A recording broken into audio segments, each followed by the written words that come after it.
Gutierrez, he's the director of the governor's office of highway safety, and we were running this task force. First of all, thank you for all the resources you give us down on DUIs. Governor Ducey loves that.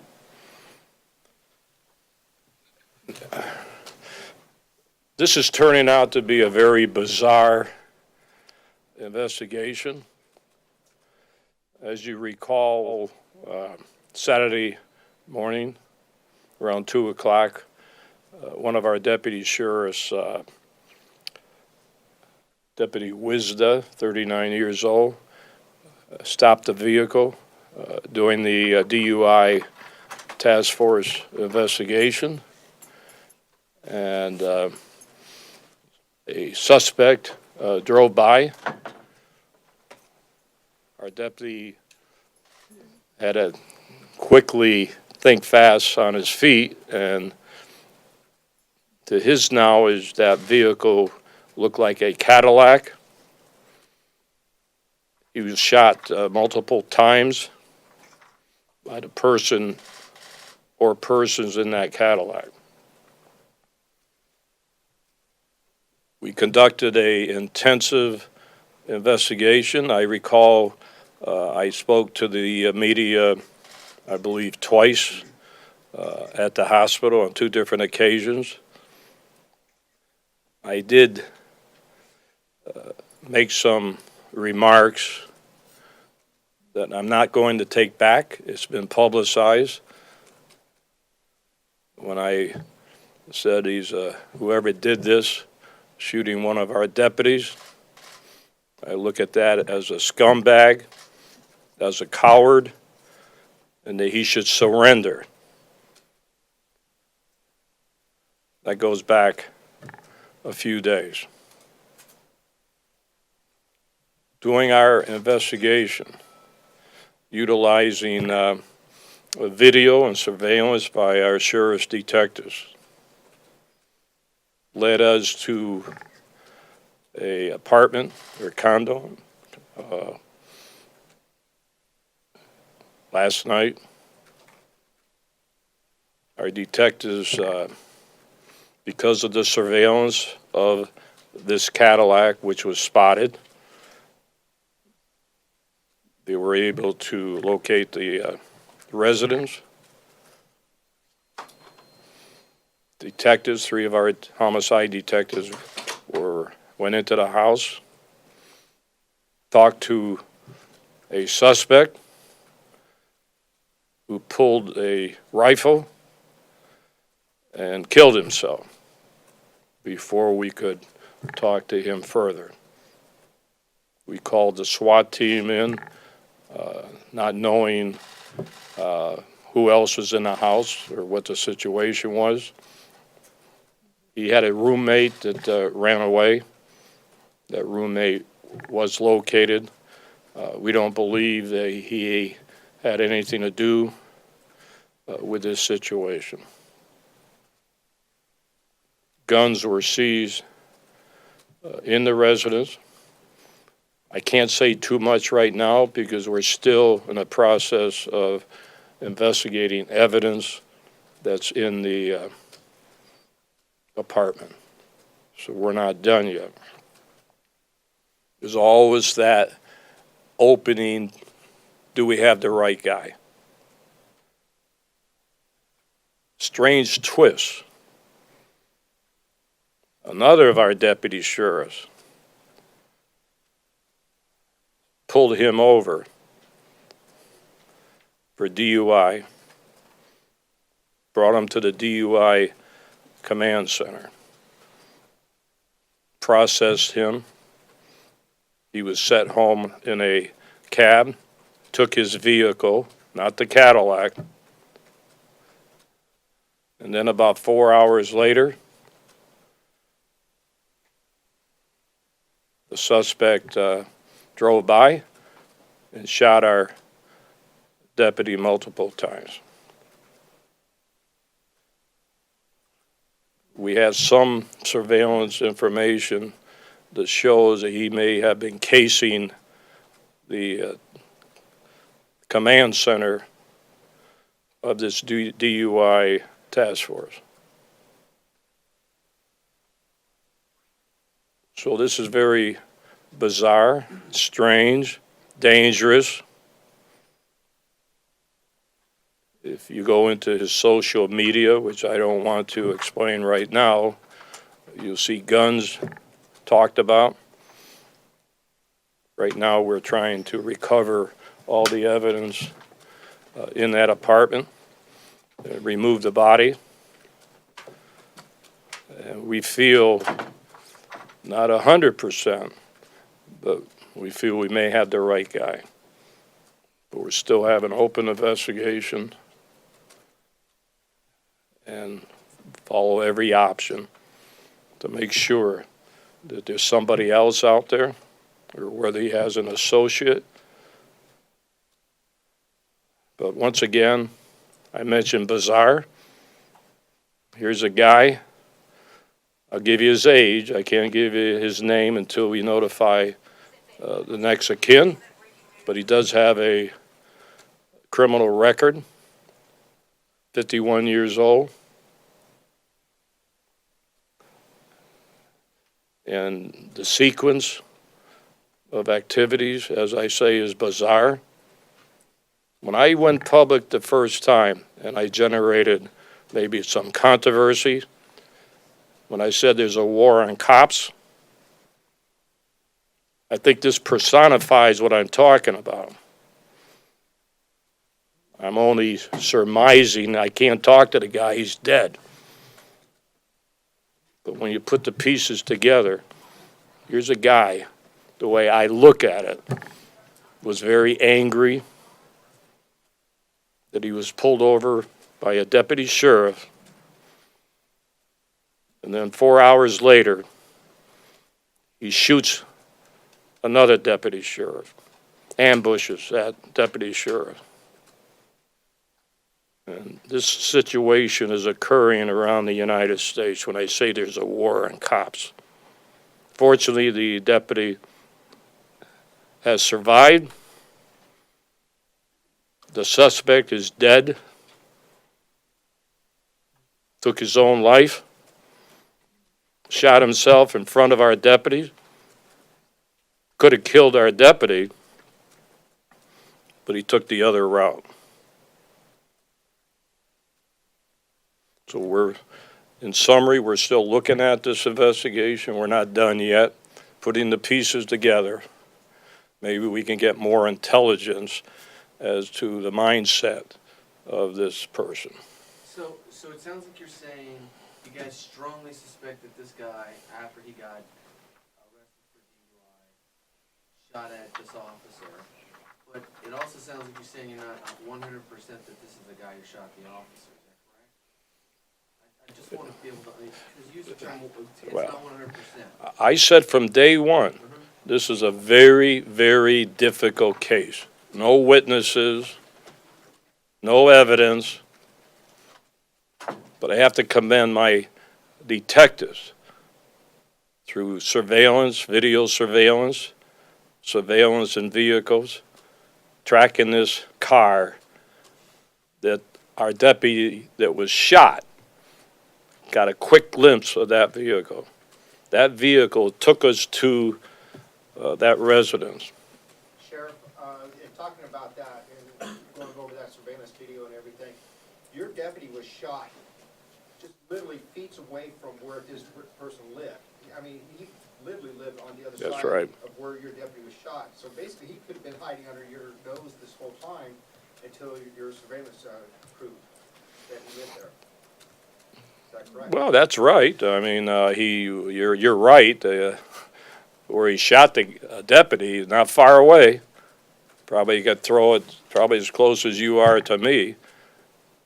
But as I say, when he was released, we presume he went home because he called a cab. We seized his car, not the Cadillac. So he had a little time in his house to decide what he's going to do. And then he Got the Cadillac. We're gonna try to find out where the Cadillac came from. So the Cadillac does not belong to him, is it released? We're checking out the Cadillac. Okay. The other car that was taken away, it looks like a Jaguar potentially. Was that his car, the suspect? The Cadillac? We saw 2 cars being taken away this A morning. green Jaguar we saw as well. Yeah. Believe it was. I don't have the make.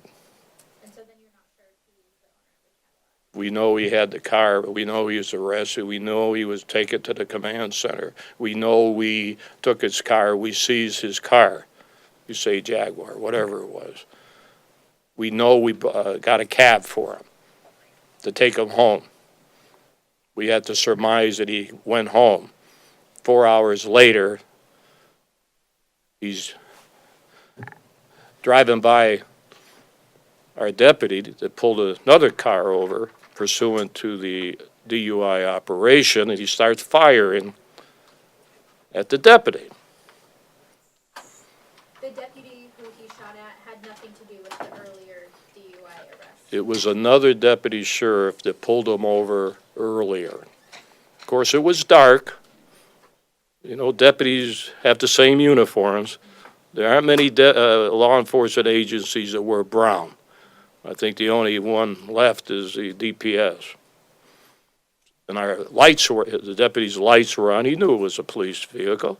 He knew it was a deputy. So have you guys been able to gather evidence as to, I mean, it sounds like you guys suspect that this is again, she got pulled over, and then he gets arrested, and then he gets released, and then he fires at an officer. Is that the wrong way to look at it? I mean, is it the way the investigators see this, that he's taking out revenge on the officers for arresting? Yeah, I got to go by the facts, but you know, you're kind of on track. When you put the evidence together, which we're not done yet, as I say, we don't know what else we're going to find in that house. We do know there was weapons in that house. Now, what's concerning me, and I said it when this situation occurred Saturday, I said I'm concerned if anybody shoots at cops, they'll shoot at anybody. So here's a guy that had a mindset, and once again, he's dead. We can't question him. But he had a mindset when you put the pieces together with the guns available. His anger, once again, I'm surmising, and he goes out and takes it out and ambushes a deputy sheriff. Do you believe he acted alone? That's one thing why we're not done with the investigation. You have to look at all the areas, so we don't know if he had an associate or not. But the roommate, you guys don't think that his roommate was involved? That we talked to the roommate. He ran away, but we don't think he was just living with the guy for about 3 months. I think the roommate goes to ASU, so I don't see any connection there. But was he acting alone? Who knows? You said he had a prior criminal history. We know, obviously, DUI. What else is in the history? His history? Suspect, yeah. Well, I think he can look it up. It's there. Is it lengthy criminal history? Well, we don't have his name, that's why it's hard to look. Yeah. We're hoping to get the name as soon as we can locate the next of kin. It's not right to give the name out before the next of kin is notified. So we hope to locate the family, and then we can give the name out. But getting back to the record, just take my word for it, he does have a record. Let's go back to the roommate. Roommate fled the scene. He was detained. Has he been cooperating with you guys through this investigation? And is he still being detained, or has he? No, he's cooperating. We believe what he said. He's been released. And Did he say why he fled? no, I think he heard a gunshot. The guy's shooting in the house. We had to call our SWAT team in after the guy shot. So was it an actual standoff? I mean, were your officers standing outside asking them to come out? Our three homicide detectives went in to talk to him. Uh-huh. That's when the gunfire, the shots, where he pulled the rifle and killed himself, where he easily could have killed our detective. Rifle or shotgun? I'm sorry, I thought you said shotgun. I can get to, I think it was a rifle. Anyway, I don't want to get into the guns right now All right. because Okay. it'll come out later what we find in that house. So there wasn't necessarily a standoff, right? The officers show up and then the guy grabs a gun at some point, puts it in. The standoff was, we didn't know who else was in there, so we called our SWAT team Okay. to clear the residence. Okay. That's what you could call a standoff, because we don't know who's in there, we don't know about the area, so we pushed our SWAT team in there to secure the area. Did you guys find others in there or? No. Other people? So right now, we're still investigating, and what's going on in malls and everywhere else across our country, I look at the big picture too. My big picture is, this guy, if he's willing to shoot cops, is he gonna go somewhere and shoot up a mall? Or shoot more cops? To me, very dangerous. How many weapons were recovered out of the park? Let me just say, several right now. We'll get into, as I say, we're out processing the evidence in that house. We don't know what we're going to come up with. We have a dead body there. And so we'll get some more information, see where it leads us, if there's other associates or what the guy's mindset was. What, did he have plans for other violent incidents? Did one of the weapons match the description of the ammunition that was pulled from? Don't know yet. That's a tough one too, as far as the evidence. I said we started off this case very difficult. So I have to give a lot of credit to my homicide detectives. As far as I'm concerned, I would think the case is solved, but you always have to have that opening. And unfortunately, the guy killed himself, so you can't talk to him. So when did he actually kill himself? Is it this morning or last night? He killed himself this morning. One shot, Around what time? I think it he was confronted? 2 or 3, is that right? AM. This morning. One shot. I'm not going to get into the gory situation, crime scene. Neighbors said that they saw deputies after like around 7:30 at night. So did the guy inside, the suspect, know that there were deputies and detectives there who wanted to talk to him? Yeah, I believe he did. And he just never came out of his house or his condo? No, we went into the house. But we think, as far as some surveillance,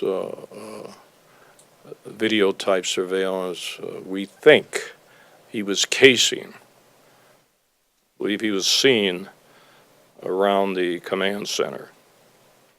On the 7th? Hmm? On 5/7? On what? Saturday. On Saturday? Yeah. Prior to shooting the deputy sheriff. And Was then, he seen in the Cadillac around the? I believe there was some information that a Cadillac was roaming around, but nobody took that serious. I mean, so there's a Cadillac in the neighborhood, but it was near the command center. so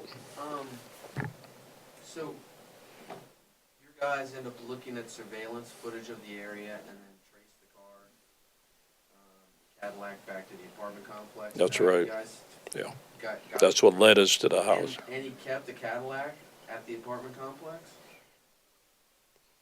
After the shooting? Jock, what was that? Did he have the Cadillac at the apartment complex after the shooting? Did he dump it somewhere? We don't know. Okay, See, after the shooting, or after he was released, we believe he went home. right, He didn't have the Cadillac because we took his car away from him. okay. So where he got the Cadillac, we're working on that now.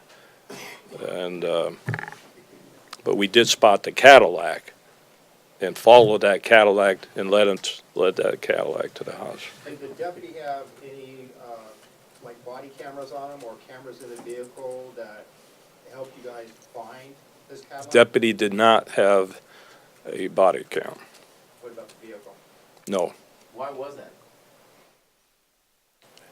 I mean, you guys rolled out The problem, and I'm not going to get into all the technical points, although I did write a letter to Cox Communications. There's a technical part that connects with body cams on recording. So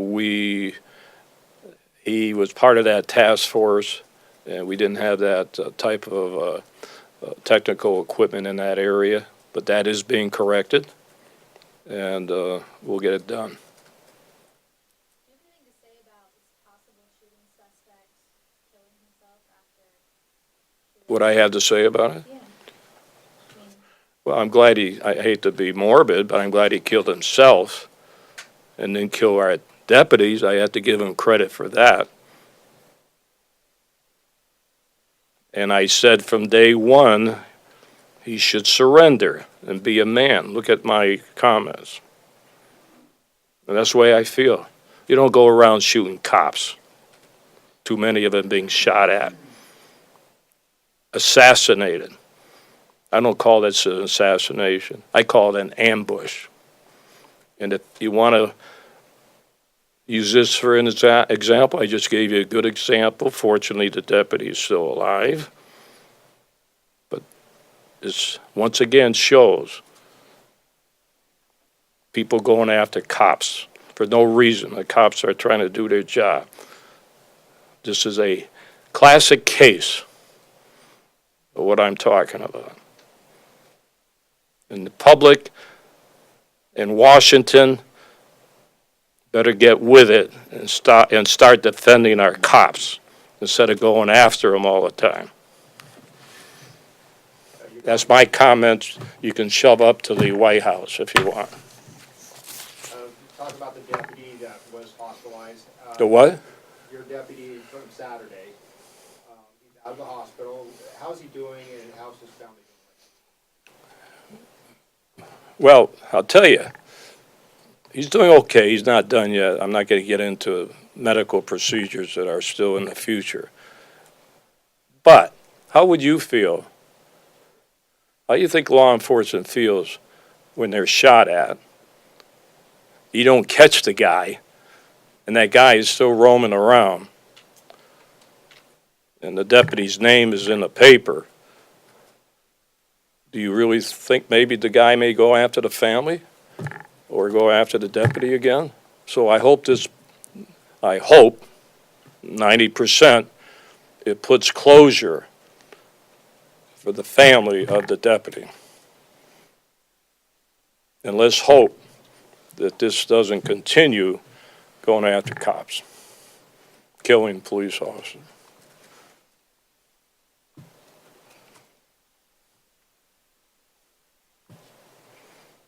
Alberto, you got anything to say since you had the task force?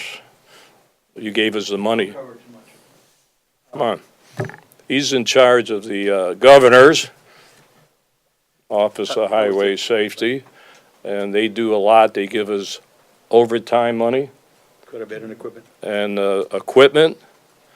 So the state has a lot to do to help local law enforcement enforce DUIs. Never expecting this type of situation to happen. I don't know if you have any questions for him. Just for the record, sir. Here. I went to the task force Friday night, did a briefing at 7 o'clock, talked to the deputy and a bunch of others. We had like 60, 70 officers at the Scottsdale substation on McKellips Road. And after the briefing, I went home thinking that, great job, we're going to have a good DUI detail because like 6, 7 agents were there, a lot of officers from a bunch of jurisdictions. And I get a phone call at 4:30 in the morning from Tempe PD telling me one of our deputies who was part of the task force had been shot. I went to the hospital about 5:30, and I ran to some of my friends in law enforcement, including a police chief from Tempe and others who were there. And again, I went to his room, talked to the deputy. He was very jovial. Someone has been shot, but it was great. The fact that the deputy, being a 10-year officer, and we talked for a few minutes about what he wants to do in the future after he gets out this. And he wants to be he's already a drug recognition expert, very qualified, very good officer. And I talked to his wife, I talked to his parents, and I left. It was only a few minutes, 4 or 5 minutes. But again, that's one of those things that I've been around the sheriff's office since 1971. So I'm close to SO, and SO does a terrific job. But all the officers from the different jurisdictions were there. And how do you think people feel that after they're doing their job, and one of them gets shot? It's one of those things that affects every agency, every officer in the state of Arizona. You know, we have thousands of officers that do enforcement, and like everything else, this is something that's very valid, what they did. And there's some person, I'm going to be polite today for a change, takes a shot and wounds one of our officers. It could have been worse. So I praise the Maricopa County Sheriff's Office and the detectives to do what they did, and the sheriff for being straight out on what happened. Okay? So one thing I want to say is the Tempe police were very cooperative, and all the other law enforcement They were. agencies participating in that task force. Yep. And another 25 task forces and agency deployments around the state. And another thing is, I have a close friend. Of course, I always say my wife of 59 years is my only friend. So what would I say? I have a close associate or someone. I have to stick with the friend, my wife. So he will donate $20,000. He called me, I'll get $20,000 to find the shooter. So that was pretty nice to do that. Was that Bill Montgomery?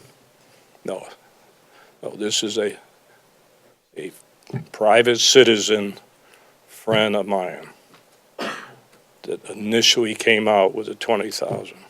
Now, I don't think he's going to have to pay, because we did solve the case through good, basic police work. But this is not completed, and somebody else reports that we find somebody else, great. We want to bring that person to justice. So let's hope that our law enforcement officers, are safe out there. Anybody have anything else? Thanks for coming. We'll keep you posted on the name. We'll keep you posted on what was seized in the residence. And try to bring them up to date on the name of the guy, which we should do. How long does it take I don't know where the family is. Investigation as far as everything that transpired overnight. We'll keep you updated, and I'll be your point of contact. I will send out information as I get it, but you gotta understand this is lengthy because of the overnight that happened. Okay, hey, thanks for coming, and I want to thank all of you. I very seldom thank the media. I'm like Trump. But I always treat you guys. But I want to thank you guys. I said from day one when you reported this story, needed your help to get the word out so somebody would help us solve the case. I think what you did generated a lot of interest. That's why you see a lot of people want to do the rewards now. A lot of interest. So I have to thank you guys for a few days ago for bringing this out front. And it was a tough case.